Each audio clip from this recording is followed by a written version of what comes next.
Okay, here we have a hand from PokerStars. This is 50 cent $1, so $100 buy-in.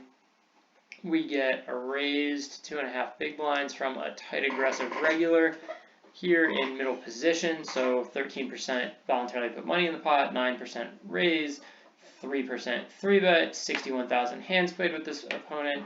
I believe they're a slight winner. We get a call from the cutoff, who we've only played 21 hands with, but they've been very active.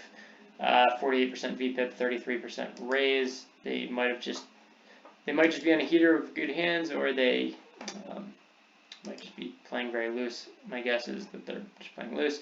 So the flop checks through. Here we have top pair.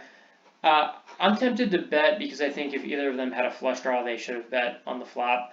So I kind of like the bet for protection because I would think one of them would have at least one heart in their hand, but very unlikely that they have two. So I think a bet here has some merit. We get a call from the open raiser, and now we go ahead and go to the river. So this is just me criticizing myself here. What's on the board is a forerunner to a straight, and I just wasn't really thinking very clearly. You have the 2, 3, 4, 5. So villain just needs to have the ace to hit the straight here. I think I go ahead and check here and then just check call.